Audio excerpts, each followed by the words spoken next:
I recently read every Jeff Johns Teen Titans comic in a week, and I will never be the same. Comics are a collaborative effort. Jeff Johns did not produce this oeuvre on his own. He had help from Mike McKone, Tom Grummett, Tony Daniel, others I'm forgetting, but the one consistent creator across all 8 or 9 books I read was Johns. There were 2 issues not collected in these books he had nothing to do with, and there are 2 Robin issues collected here written by Bill Willingham. But I don't want to slight any artist. I wasn't behind the scenes. I don't know if it was Mike McKone who said, I like Speedy, get her in here. I don't know. For simplicity's sake, this is the Johns run. But pretty much all the art here, top notch. When I was first dipping my toes into DC Comics, this series was one of the first, maybe the first, I sank my teeth into. The synergy with the cartoon would have helped. I wouldn't have had as steep a learning curve as I would with anything else. And I had an affinity for teenage superheroes. This was right up my alley, which is why it hurts that this run isn't good. We have a rock-solid premise and a rock-solid cast. Like a phoenix of myth, this series and the concurrent Outsiders series rose from the ashes of the previous Titans and Young Justice series birthed in the 90s. The cast of both books were Frankenstein into this book, with veteran Titans Cyborg, Starfire, and Beast Boy acting as mentors to the main Young Justice cast. The younger heroes needed a clubhouse to not stand so stiff around their adult partners. This series had no identity of its own. The first 2 volumes are especially bad at rehashing Wolfman and Perez' greatest hits from the 80s. Fight with Deathstroke, fight with the Justice League, fight with Brother Blood, hints of Trigon. The closest thing to a new villain we get is this mad scientist who wants Beast Boy's powers. The DC Universe is a big toy box with lots of cool toys. Why add new toys when these others are there to be played with? Yes, except how awful would the Wolfman Perez run have been if they exclusively used Mr. Twister and Ding Dong Daddy instead of creating new villains? The defense may be, Jeff Johns is busy with JSA, Flash, Green Lantern, getting ready for Infinite Crisis. He doesn't have time to create memorable villains for this generation when he can just poorly reuse old villains. Johns couldn't seem to remember his own lore for a series that hadn't even been going that long. He starts the series with Jericho in Deathstroke's body, trying to stop children from becoming superheroes because it's dangerous. But at the end of his run, he brings Jericho back and pretended like it was demonic influence that pushed him to evil. Maybe because I never cared that much about Jericho, but his motivations in Volume 1 were much more interesting than the devil made me do it, especially since nobody really reacts when Jericho is back as if he hadn't tried to kill the team earlier. Once Jericho wasn't inside his father, Deathstroke wants to kill Jericho again because he killed Deathstroke's friend Wintergreen. Cyborg traps Jericho inside a CD, and I guess Deathstroke kinda forgot about killing his son because the next time we see him in this series, he's recruiting Dr. Light for the Secret Society of Supervillains for some reason.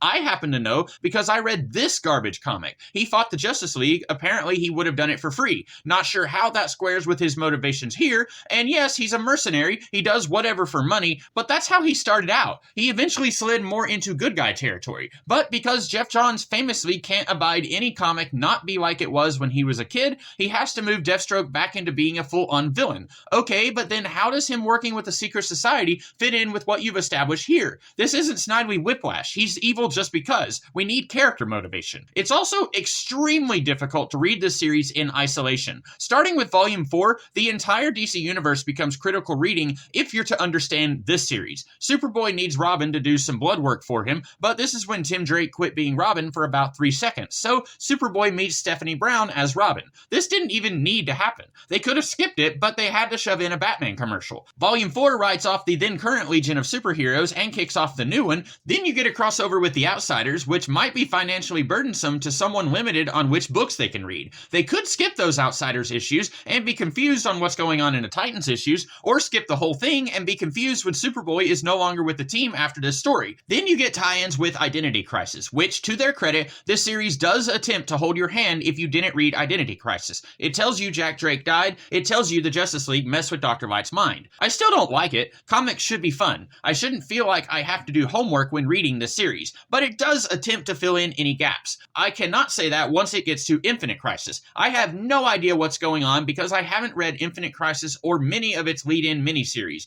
Raven's powers aren't working because the Spectra did something. I know enough about comics to say the Spectra is supposed to be good. Why is he messing with DC sorcerers? Not answered here. Lex Luthor got a crystal from somewhere. These blue things are doing something. Volume 3 collects a Beast Boy miniseries that came out before this run, and he's mourning his late stepmother from the Doom Patrol. By the time you get to Infinite Crisis, he doesn't even remember her anymore. Then he visits the new Doom Patrol. Then, thanks to some Phantom Zone punches, we've all been there, am I right? The Doom Patrol now remembers being the old Doom Patrol. If I handed these volumes to my sister, she would have no idea what's going on. You shouldn't have to be aware that for some asinine reason, Chris Claremont and John Byrne introduced this new baggage-free Doom Patrol in the JLA series, even though we had another Doom Patrol characters we're still referencing. They mentioned doppelgangers a few times, and I thought they were talking about this Superboy brat. But no, they're talking about another Lex Luthor I forgot existed. The trade paperback is incredibly annoying because it claims it reprints issues 5 and 6 of Infinite Crisis when it clearly only partially reprints some of those issues, mostly so you can see Superboy die. And that's where it seems like the series runs out of steam. This is the Superboy show with everyone else playing supporting parts. All the way back in 1996, a young Jeffrey Johns wrote a fan letter suggesting Superboy should be half a clone of Lex Luthor. That plot tangle was introduced a few years later in this series. From beginning of the series to Infinite Crisis, Superboy struggling with what if I turn evil is the one consistent plot thread. Johns doesn't seem interested in the other characters. We get a few issues with an evil Beast Boy doctor. We get an issue of Robin mourning his father's death. For one page, he teased Aquagirl joining the Titans, and even when he brought in an almost completely new team and Aquagirl wasn't being used by anyone, he ignores her. He briefly teases a Beast Boy-Raven relationship, then immediately trashes it. He introduces the idea of Ares being a dark mentor to Wonder Girl, which might have been a neat parallel to Superboy finding out about his origins, but they don't really play that compare and contrast. He shuffles Starfire off to the Outsiders after just a couple of volumes. Corey, nobody else knows how to take care of Tamarani and Flora. I wonder if the only reason Johns took this job was to turn his Superboy fanfiction into reality. We don't have an ongoing Superboy book to do this in. The offer was for Teen Titans, so I'll write that book and do nothing with 90% of the cast. But Johns wrote Infinite Crisis where Superboy was killed. Why did he do that? It's well documented Dan DiDio wanted to kill Nightwing to reunite the Big Trinity, and just about everyone hated that. Johns offered up his self-admitted favorite Titan as an alternative. I don't know how effective this was at DiDio's idea of reuniting the Trinity. Clark liked Connor, Batman doesn't seem to think much of him, and the one instance I'm aware of Wonder Woman interacting with him, she does this. I guess best I can say is they didn't want him dead?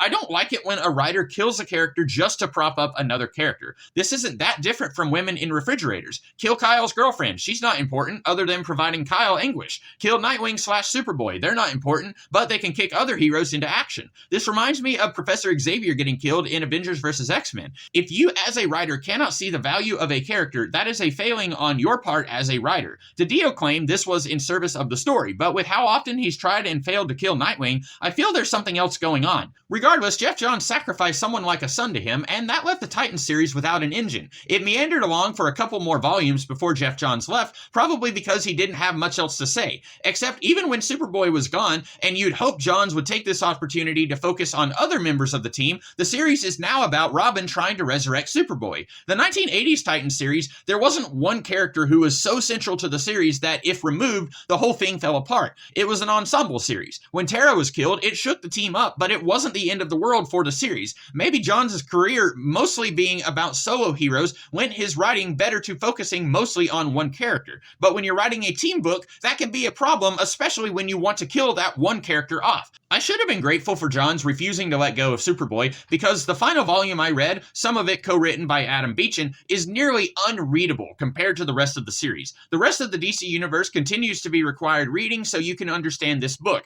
Right after Infinite Crisis, the series jumped 1 year into the future. Cyborg wakes up from a coma and most of the Titans he knew are gone. Beast Boy is with the Doom Patrol. They need him now. Okay, but the very next volume, all the older Titans, including Beast Boy, help the main characters fight Deathstroke's evil Titans. Guess the Doom Patrol didn't need him that much. You might say it's not Johns' fault that they were doing a spin-off Titans book, but less than a year before that book's launch, he should have known.